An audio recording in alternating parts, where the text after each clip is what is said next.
सोला हो सिंगार रे जगदम्बा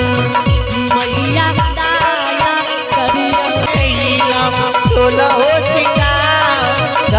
जगदम्बा मैया दाया करियो ये जननी काम में कैला सोला हो सिंगार जगदम्बा मैया दाया करियो हे दुखियों के दुख हरने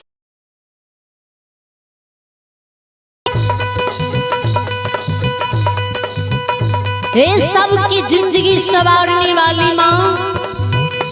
आए जगत जननी कहाँ में यहाँ यश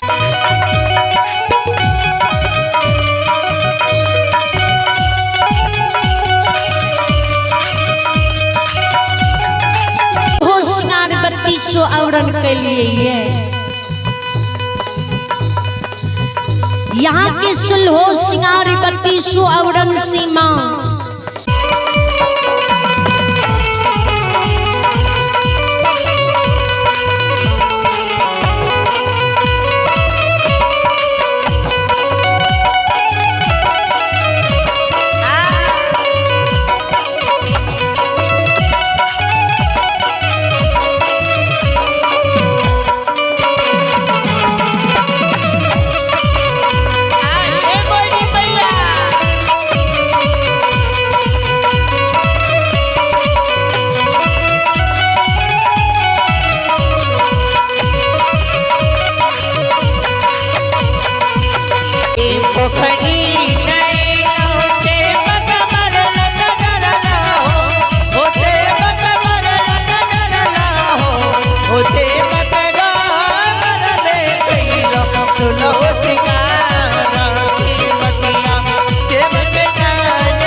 हेलो अब यहाँ सब के बीचे भक्ति प्रेमी बेनी बाबा के भरे सुनावे छी।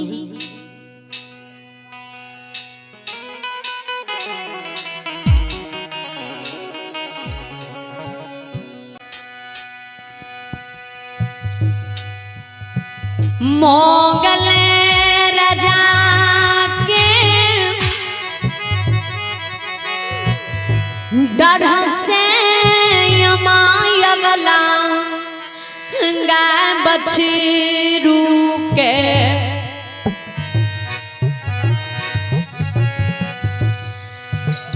लाए शोक महीन जनम भूमि सक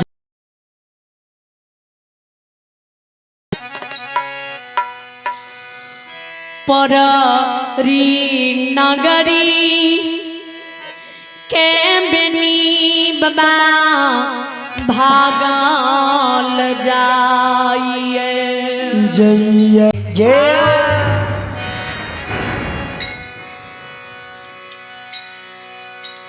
जीविनी बाबा का बछरू अमा अवला के भैर ठेगुन जल में गंगा नदी पार कल के और अपना सर सिपाही के देखे जी जय गंगा नदी में कूदे सीते गंगा नदी की तेज धारा में भसिया के डूब के मर जाए।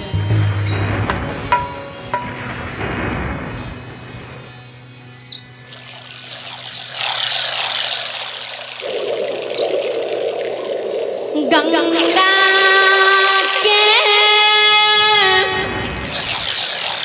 के जी धारा बाबा के पकड़ई के लिए राजा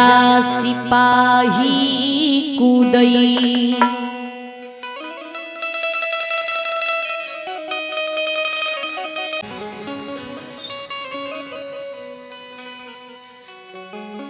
भैर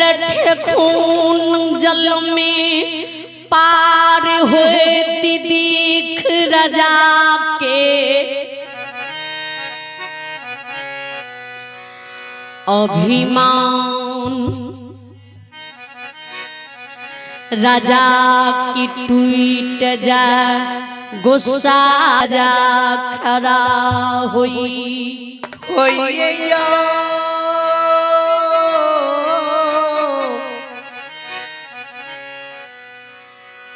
क्षमा जी बाबा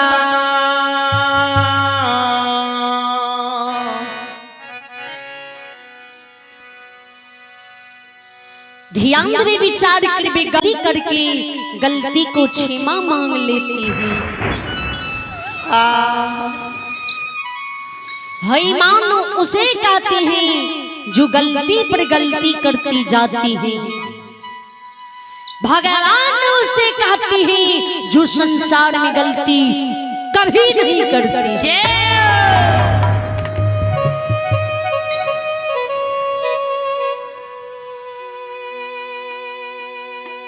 जय अभिमानी राजा मुगल की डारसी प्रजा लोग पटना दरबार 14 कोस राज में डारसी की मुख पर बोले नहीं।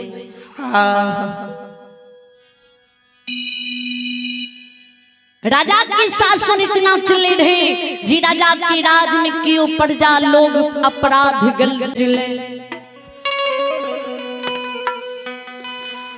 आयो ले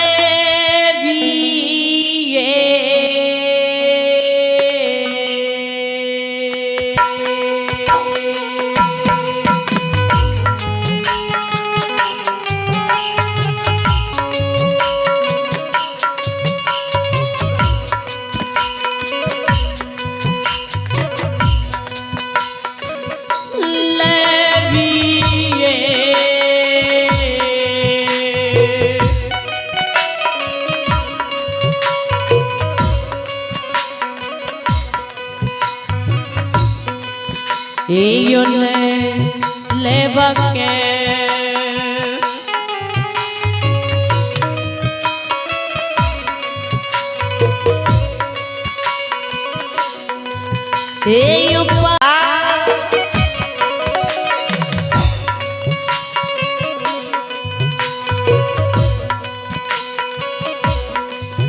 जिमीदार दरबार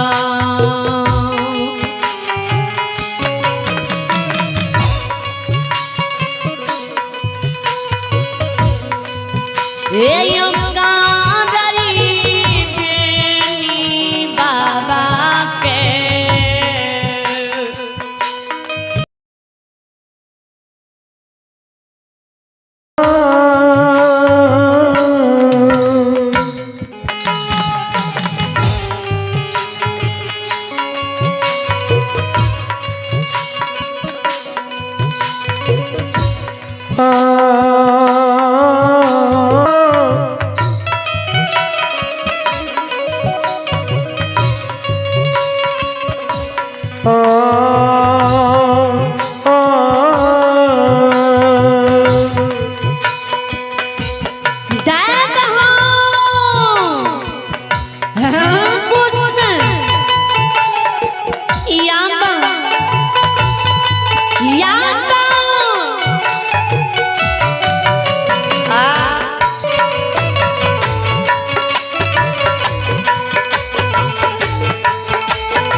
लैबी लैबी के अभिमानी मोगल राजा बिनी बाबा के प्रणाम करे।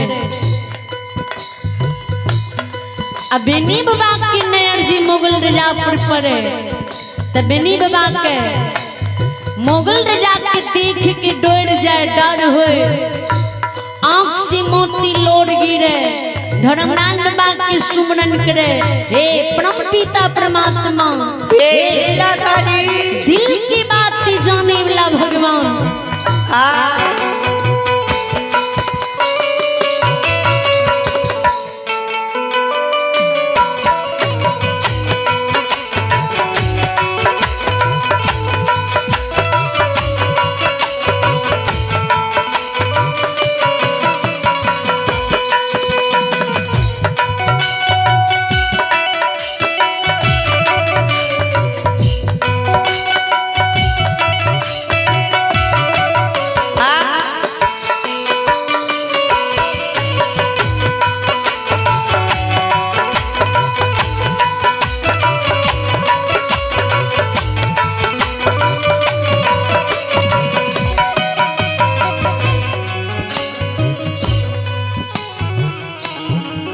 बिनी बाबा की आंख से आंसू गिरे।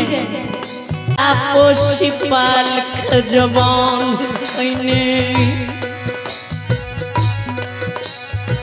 वे माँ की इज्जत के डर हुई है, वे अर्धांगिनी अबला की इज्जत की डर हुई है। आज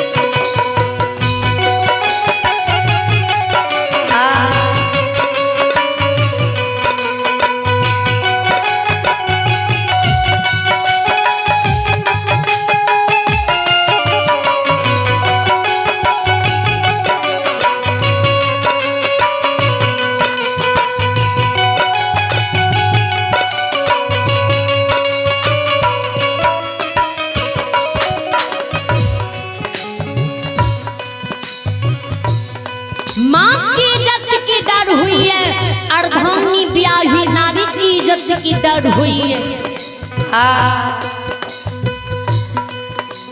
जी रोजा हमरा ती मुँह रगड़ के मारिए देते, अमा अवला की इज्जत जे गंगा भिता पर लूट ले।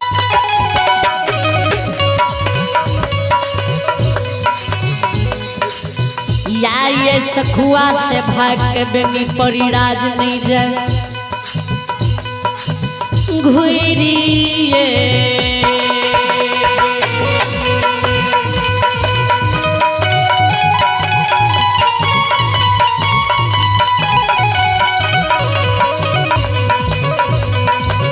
ओ पथनिया घुरिए हो जा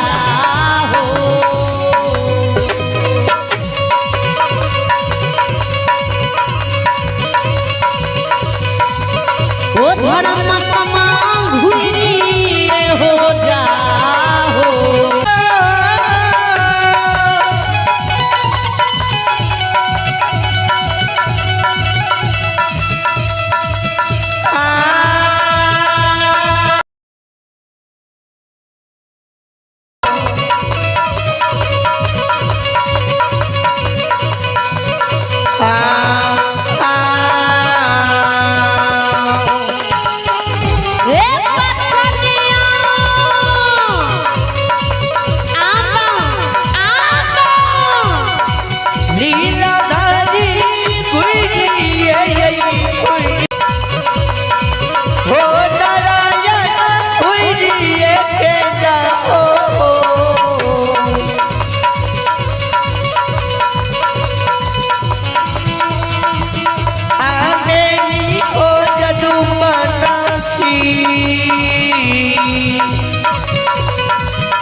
बछरू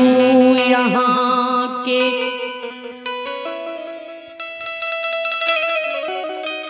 साख महीनी 64 बाउन बथौन में अनेरे चराती कियो बेनी अहाँ के 14 कोस राज में उंगली नहीं बता।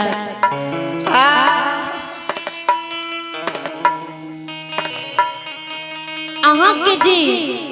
मानव समय जी, अपराधी समय जी, प्रजा समय जी, चोर समय जी के अहाँ के अभिमान कैलू। सखुआ में पान खेलू, तुलसी के चोरा में पिलखी फेंकलो, जात सीधी जात हरण कैलू। ओए गलती के एहसास बेनी हमरा भगे।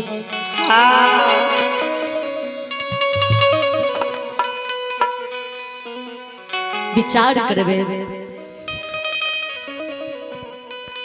बेनी बाबा जी राजा बानी सुने, बेनी बाबा के आंख से आंसू गिरे। बेनी बाबा के हे हो मुगल राजा राजा जी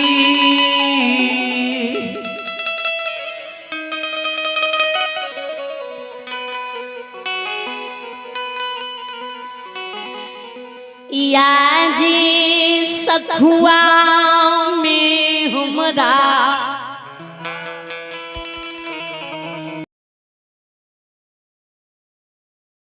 सम के परब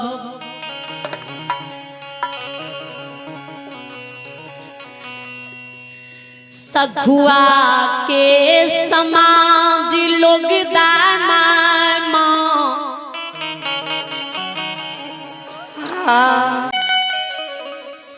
तब यहाँ पटना दरबार से सेनापति दल फौज ला के सखुआ लिए, चारों बगल से यहाँ हमरा घर के घेर लिए। मुर्गा मुर्गी कुत्ता बिला यहाँ आंगन घर टहलिए। डेढ़िया पर बैस के यहाँ मुख में पान चिबलिए, पान की पिलखी यहाँ धर्मा गहवर में फेंक लिए।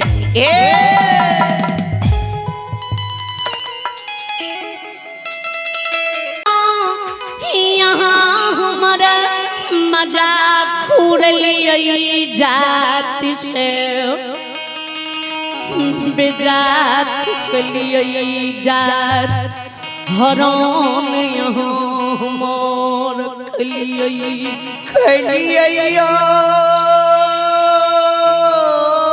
राजा ए राजा जी जब तक सखुआ की दुख सुख बेनी के लिखल रहे तब तक सखुआ में दुख सुख भोग लगे। आब बेनी के सखुआ की सुख नहीं लिखल है।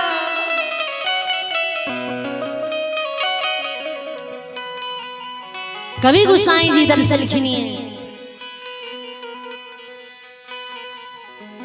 करू राखा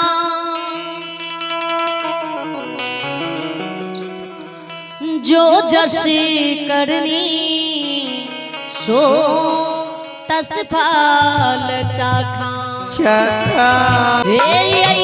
राजा करो मैं लिखा अलंकार।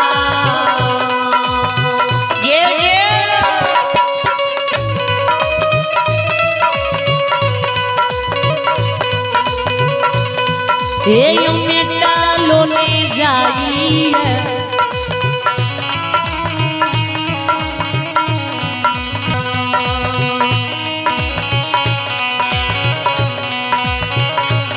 नहीं जाइए दुनिया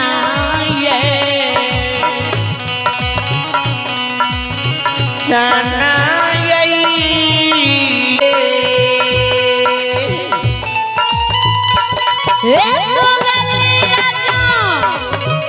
राजा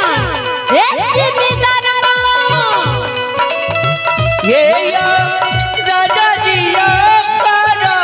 बात योली का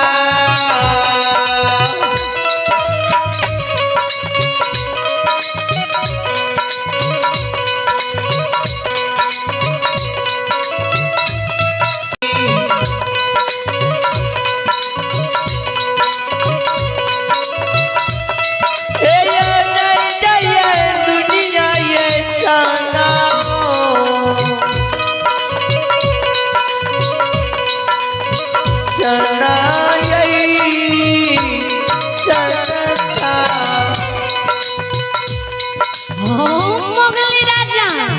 आओ राजा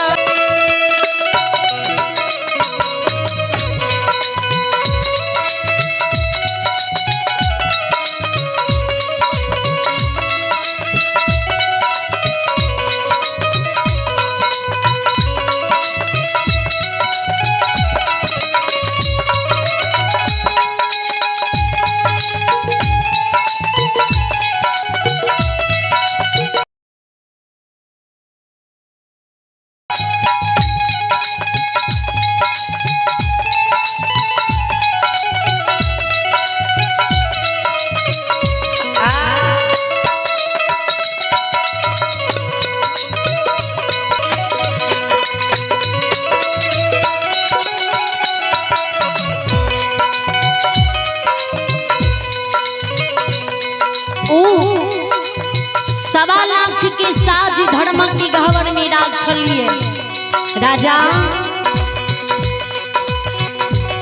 अनूप यादव की पुत्र बेनी जदुवंशी छिए जय थूक के फेंक दे छिए राजा वे थूक के घुर के चाटे लेने जाय छिए जिकरा पीठ देखा के राजा हम भागे छिए ओकरा घुर के मुंह देख यौ जिमिंदरवा नहीं यो होने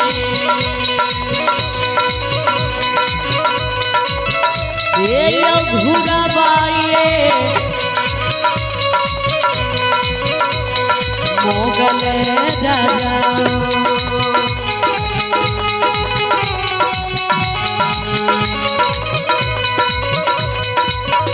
ये नहीं घुड़वा साखुआ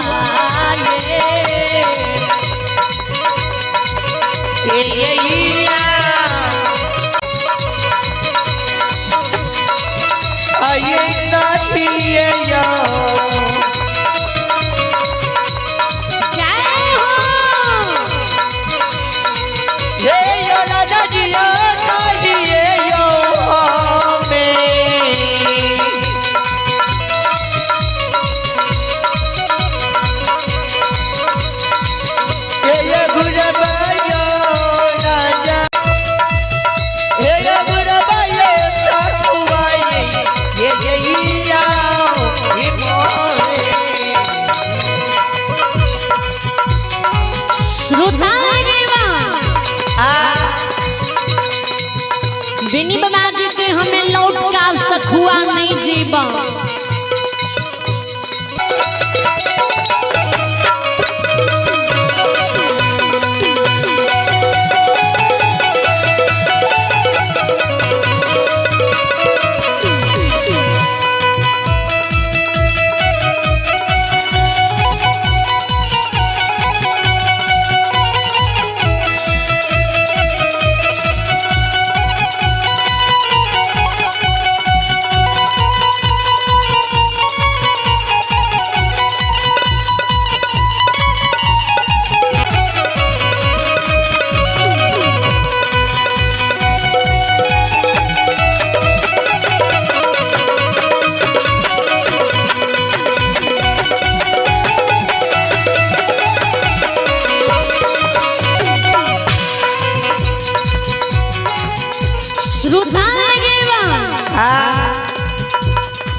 बिनी बाबा के पार पर सी रोटी पकवान सलामी दही खीर पूरी के मटरी उतार के जमीन पर रख दे। दरबार मार के गंगा रूपी माँ की नजदीक चल जाए। माँ के लग में बिनी बाबा बैठ जाए।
जदू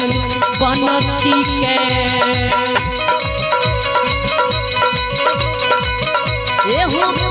नहीं माता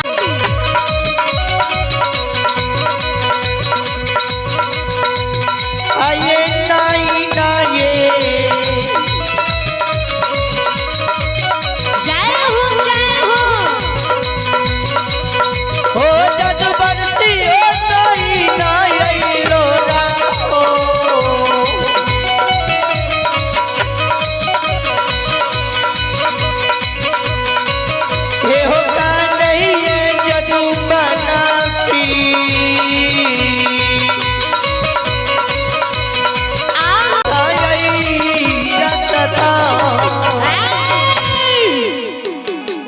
श्रोता भगवान माली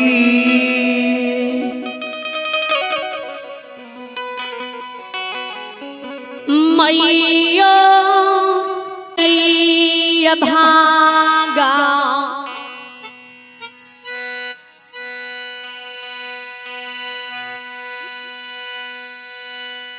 बेटा खे दुनिया में जनम दिले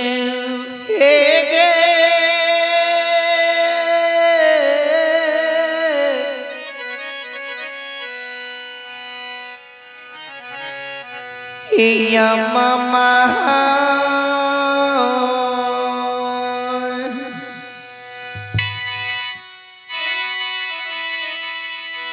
दुनिया में माँ मानव पुत्र पुत्री के जन्म दिए जे काल ई जवानी जी ढल जिते बुढ़ापा आब जिते आँख के जो जति मली बन दूनु कान के बहिर बन जे बही जय बहीनेंगे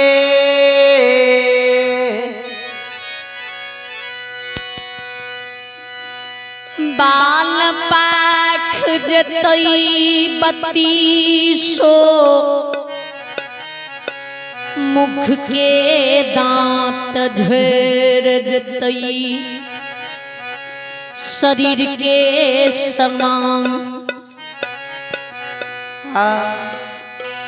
थोर बन जतई बल के हीन भाजबई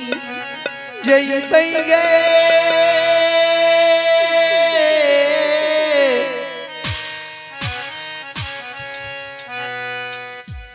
जगती जननी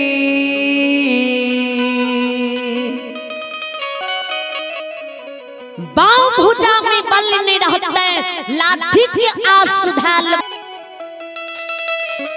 बुढ़ापा में सुख के लिए मानव बेटा बेटी के पोस रही है गे गंगा रूपी माँ हमरा जी तू जन्म दलही तो तोरा बेनी से सुख मिलला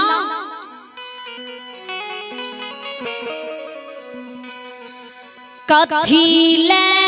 कुले कलंकी बेटा के सखुआ में गर्व से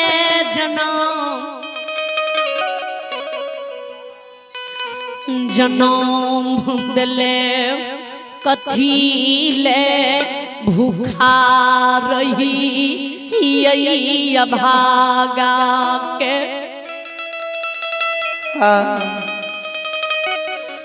पोसी पालक जवान कैले गई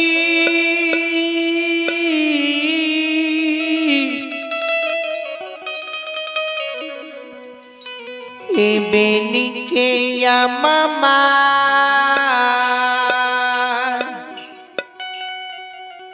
जिया एकलौता बेटा समय पर तोरा सहारा नहीं भिलो ने घर की इज्जत अपना जगह ठाम के छोड़ इज्जत के ला के अपना घर द्वार के छोड़ दशर की देश जा रहे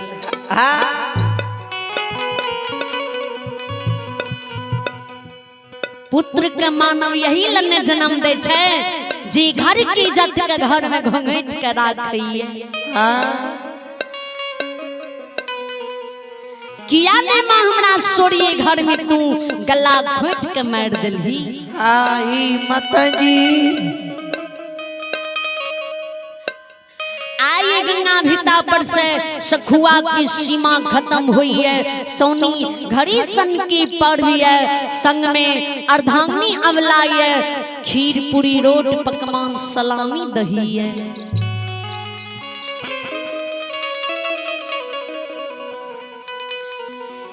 एक सुनला में सुनैये नहीं अपना सीमा से बाहर होइए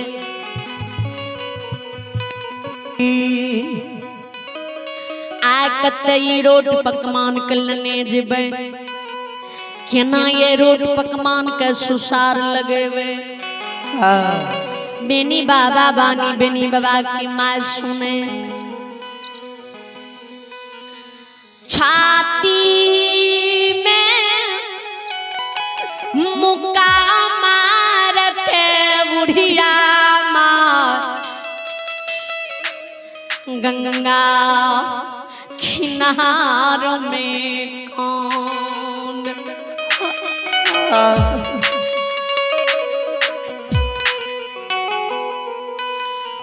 भगवान के हृदय के कठोर बनला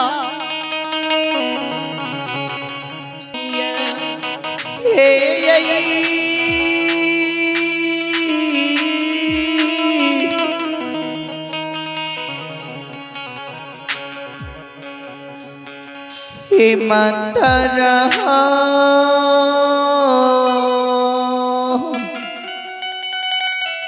बिनी बाबा की अमा अवला जी काने कल पे आंख से आंसू गिरावे ते धर्मराज बाबा बिनी बाबा का स्मरण हुए बिनी बाबा के हो जदुवंशी हे हो सखुआ से भाग तू परी जा रहल हो ये बला गोसाई तोही छो दिन दुगुना राति चगुना उजड़ल घर के बसावे वाला बसाल घर के उजारे वाला तोरा याद नहीं छ तू नहीं जान रहल हो ये जी आ हमरा सखुआ में सोनी घड़ी सन के प्रभ सौर समाज के नेतलिए जी रोटी पकवान के धर्मा घवर में सुसार लगा सौर समाज के भोजन करा देवे 101 मूर्ति के ध्यान जमा देवे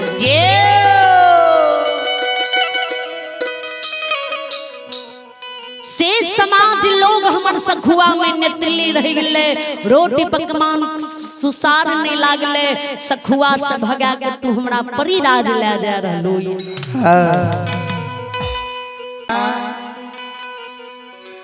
सलामी दही के ला के हम कते जेबे कते सलामी दही के सुसार लगेबे कते लेबे धर्मराज बाबा के यही ले धरखे छो ये गंगा भीता पर बाट बटुही जी पहुंच जेता त रोड पकवान के धर्मक नाम से सुसार लगा सब के प्रसाद बांट दियो गंगा भीता पर बाट बटोही के निर्माण कर दे गए बार भंसबार के निर्माण कर दे सबके देख के बेनी बाबा की माँ यो कुमार बाछी के गोबर ला गंगा नदी में कमंडल में जल भर गंगा भीता पर सवा हाथ चौका लगा दे रोटी पकवान की मटरी कोल खीर पूरी सलामी दही के चढ़ा दे धूप धूमन अगरबत्ती जला दे कल जोड़ के खड़ा हुए धर्मराज बाबा से विनय करे आए लियो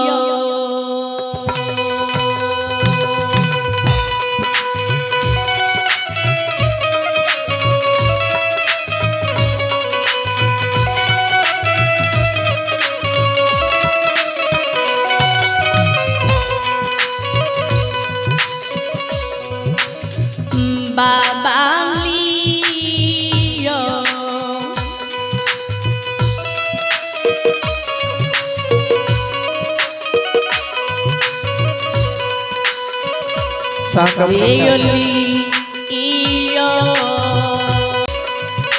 यो छलिया पथयो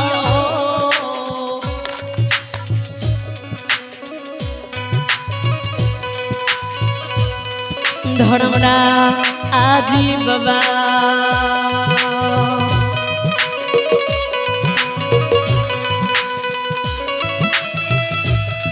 ये लिया बेनी हाथ से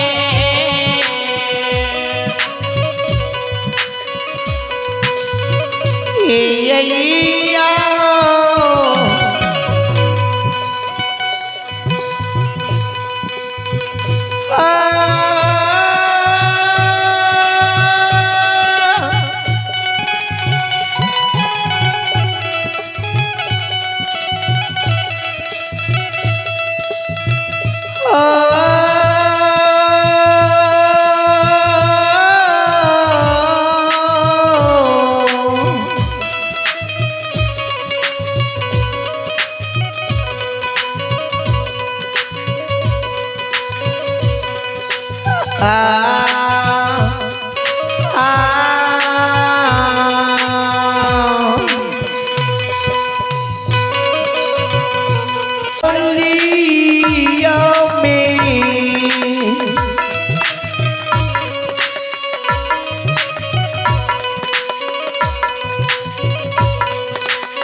हाथों से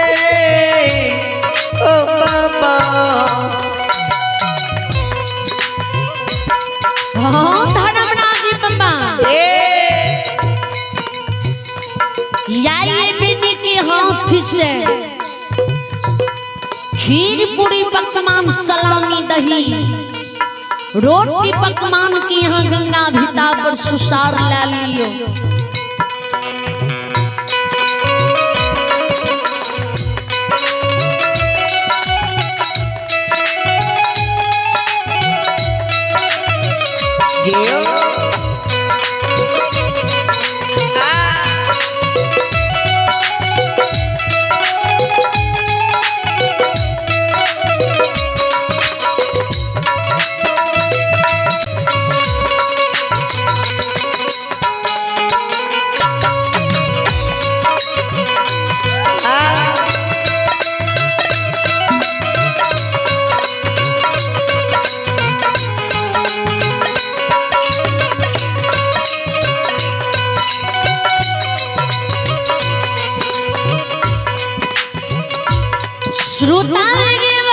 रोटी पकवान सुसार लाल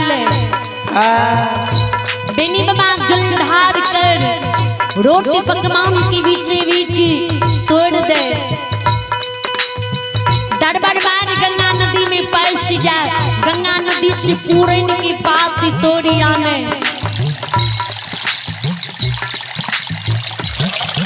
सब बाटी बटोही की गंगा भिता पर बैसा दे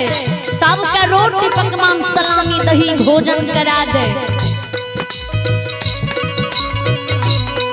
सबके भोजन करा दे रोटी पकवान बैठ जाए तो बेनी बाबा की माँ नहीं अपना मुख में पावे नहीं बेनी बाबा की पावे दे नहीं बेनी बाबा की जान तर के अर्धांगिनी अवला के पावे दे नहीं गाय की खिलावे नहीं बछरू की खिलावे खादी खुद की गंगा भिता पर सोप दे अब बेनी बाबा अमावला गाय बछरू का डोरिया ले अमावला का संग लगा ले गंगा किनार से चलिए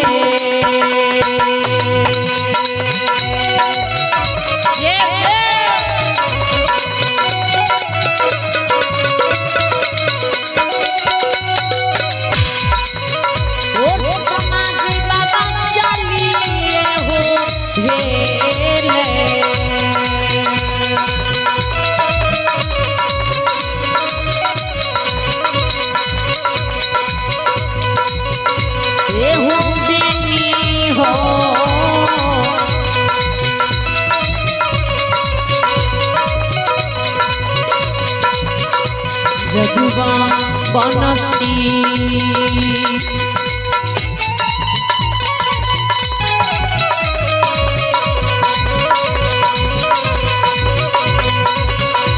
एहो जाई छै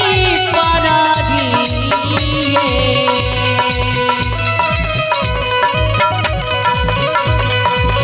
यही ना ये माली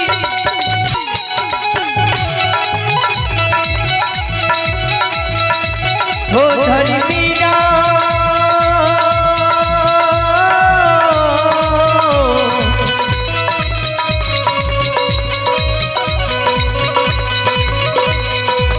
ये लीलाधारी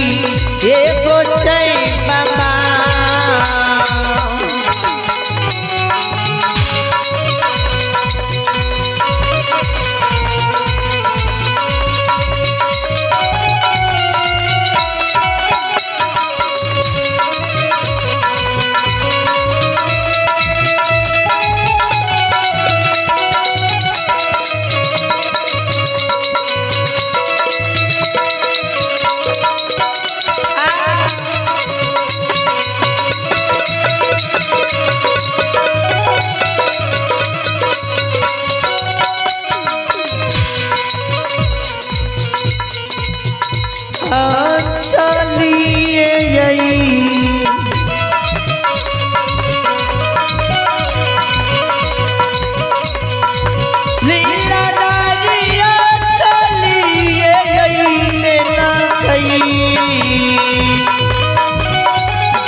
बाबा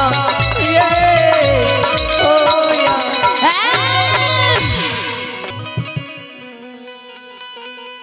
बिनी बाबा घड़ियों ने बीते पलक में बिनिया बन जंगल जुम जाए।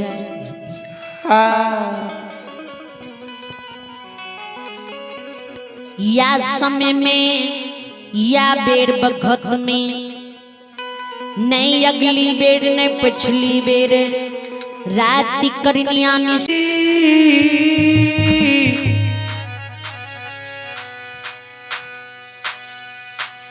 ए जन्मदाता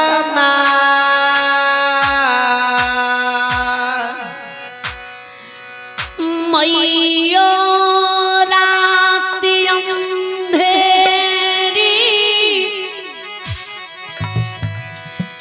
यही अनहरिया रात में रसता भटे खजबई रसता नहीं सुझई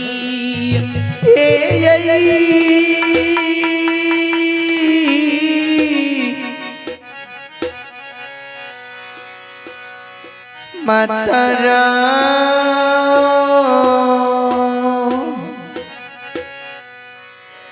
परी राजी मान नहीं जा पेबे।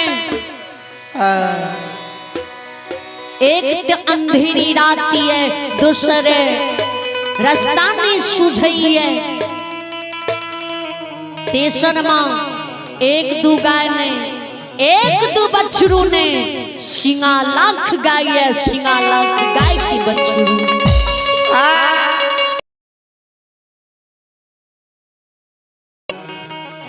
सेने ते मां हमार एक शब्द माने रात बीच एबनिया बन जंगल में बिले में जाही।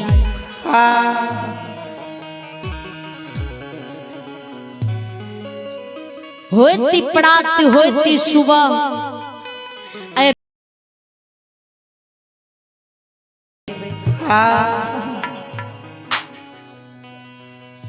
ए यो बेनी बाबा की बानी बेनी बाबा की माँ सुने बेनी बाबा की बात मान जाए। बेनी बाबा बेनिया बन में कंधा पर से करिया कमल उतार के हाथ ले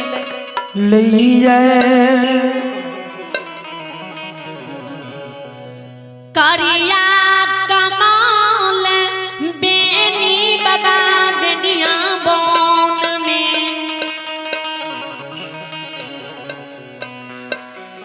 झर के बिछा दे अमा अवला के बसा दे बसा बैया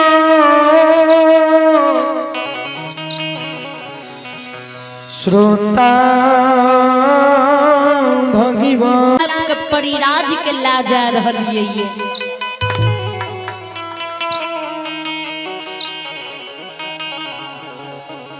वो बेनी के विषय में नहीं सोचलिए है जी केना बेनी के नाम से 84 बीघा जमीन नखराज लिखेबे केना बेनी की गाय बछरू जुगल खा राजा की राज परिराज में अनेरे चढ़ते। हनुमान जी या यहाँ हमरा कोनो युक्ति बता दियो। धर्मराज बाबा बानी सुन हनुमान जी मुसुक होसी होसे हंस हंस के धर्मराज बाबा के धिदकार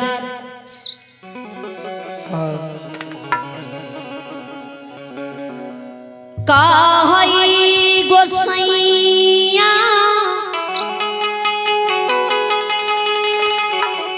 सवलीला यहाँ अपन रचई छिए।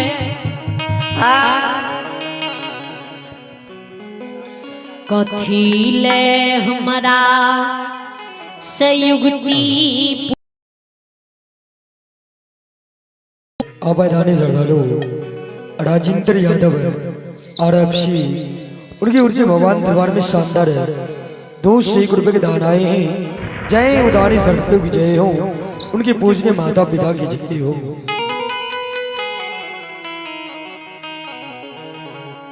धर्मनारायण बाप के हनुमान जी ई कलयुग के नर लोग नर नारी अवतार लेने छे। एक तो ये संसार में चौदुनिया में पापे पाप होई है, झूठ के सिवा सच नहीं बोल रही है। दोसर है जो इतना लीला नहीं रचबे दिए कलयुग के नर लोग नर नारी धर्मक उच्चारण नहीं करते। जो धर्मक उच्चारण नहीं होते तो संसार में पाप समा जते, धरती पर प्रलय आब जते, जल समाधि भ जते, ब्रह्मा की सृष्टि नष्ट भ जाए।